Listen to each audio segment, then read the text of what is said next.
Hey Freunde, Fragrance Talk wieder hier. Schön, dass ihr wieder dabei seid. Ich hoffe, ihr seid gesund. Und für alle Neuen, ich bin seit über 20 Jahren Parfümfreak. Ich hatte schon über 1000 Düfte und so weiter, noch mehr. Ich kenne noch mehr Düfte, weil ich stelle fast jeden Tag neue Düfte vor, alte Düfte, also immer neue Reviews plus Livestream. Ich gehe jetzt wieder demnächst mehr live wie letztens. Der Livestream war sehr, sehr nice. Die Betonung liegt auf nice, wie ich immer so schön sage. Und ja, bleibt beim Fragrance Talk, Leute. Wenn ihr noch nicht abonniert habt, dann macht es jetzt und drückt die Glocke. Ja, heute kommt mein Video zu den 3 Düften, die ihr im Winter haben müsst, im Mainstream-Designer-Bereich. Ich hatte letzte Woche die Nischenversion vorgestellt und jetzt kommen die Mainstreamer, die Designer-Düfte. Allerdings, ich muss auch hier vorweg sagen, es gibt ja Massen. So, aber für mich, sage ich mal, die 3 müsst ihr zu Hause haben, finde ich persönlich. Und der erste ist Versace Eros. Schöner Flakon. Das Eau de Toilette. Ich kenne das Eau de Parfüm noch nicht. Ich habe aber gehört, dass es nicht so gut sein soll von drei Leuten, sorry. Und ja, ich habe diese Version.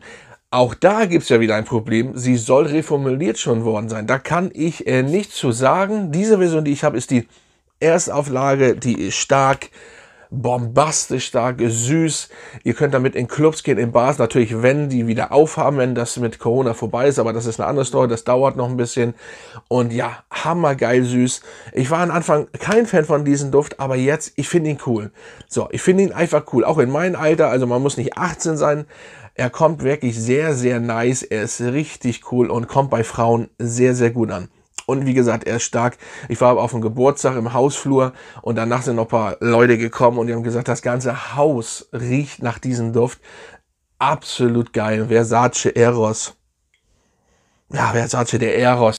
Der muss natürlich stark sein und ja, das passt. Sehr, sehr guter Duft. So, der zweite kommt von Thierry Mugler und heißt Pure Tonka in der A-Man-Version der Männer. Also A-Man sagt es ja schon. Und dieser Duft ist mein Lieblingsduft aus dieser Reihe. Ich habe alle Flanker. Oh, absolut Wahnsinn. Absolut Wahnsinn. Tonka Cappuccino. Das macht diesen Duft einfach genial und lecker. Absolut lecker. Wenn ihr, das ist ja ein bisschen schwierig, ich bin jetzt nicht auf dem neuesten Stand, was das angeht, ob es die noch gibt, ich glaube ja, schlag zu. Pure Tonka ging auch nicht so gut wie zum Beispiel Pure Malt. Ich persönlich finde aber ihn um einiges besser. Pure Malt ist geil, aber Pure Tonka ist absolut nice. Dieser Cappuccino und die Tonka-Bohne, wow, absolut geil. Boah, muss nochmal sprühen.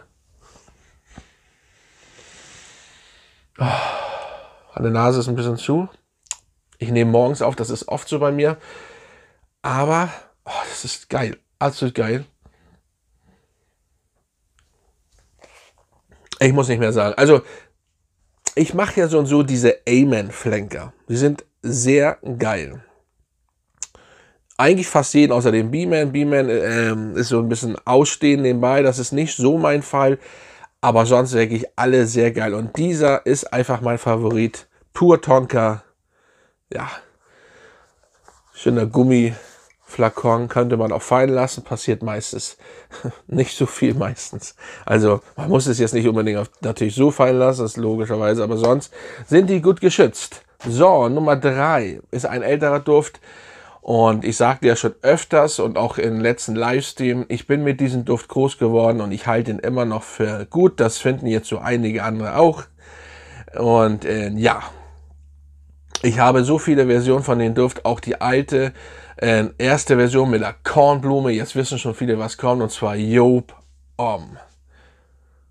So, das ist natürlich jetzt die von letzten Jahr hier, der Flakon. Ich glaube letztes Jahr oder 2018.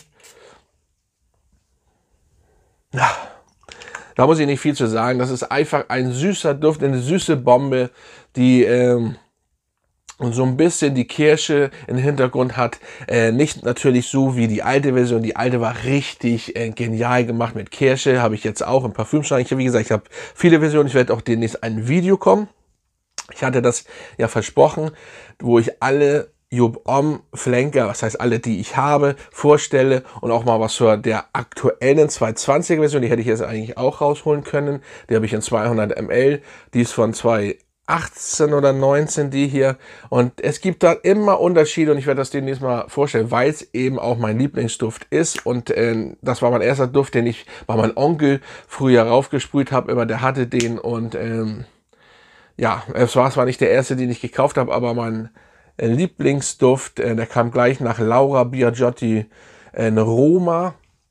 Das war mein erster Duft, den ich gekauft habe, aber der hier, absolut geil. Und alle, die was anderes sagen, ja, auf einer Hinsicht wollen sie süße Düfte. Es gehen alle süße Düfte, egal wie sie gehen.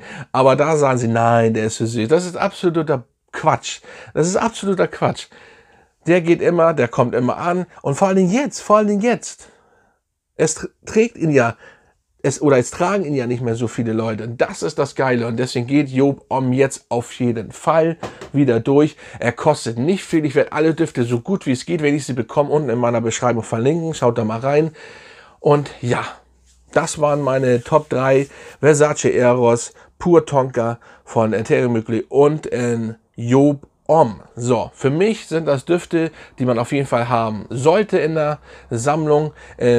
Außer Pur Tonka, naja, Versace ist vom Preis manchmal auch gut. Pur Tonka müsst ihr sehen, aber Job Om kriegt ihr ja inzwischen hinterhergeschmissen. Und ja, da werde ich mal sehen, vielleicht kriege ich auch die 200 ml.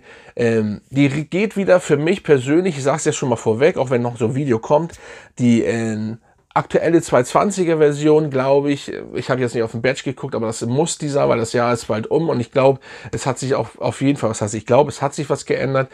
Der geht wieder ein bisschen mehr in die alte Version rein. So, als der hier zum Beispiel, die neue Version, jedenfalls die, sorry, die 200 ml, die ich habe. So, ich hoffe, euch hat das Video gefallen und dann sehen wir uns beim nächsten Video wieder. Mach's gut, Feigenstark.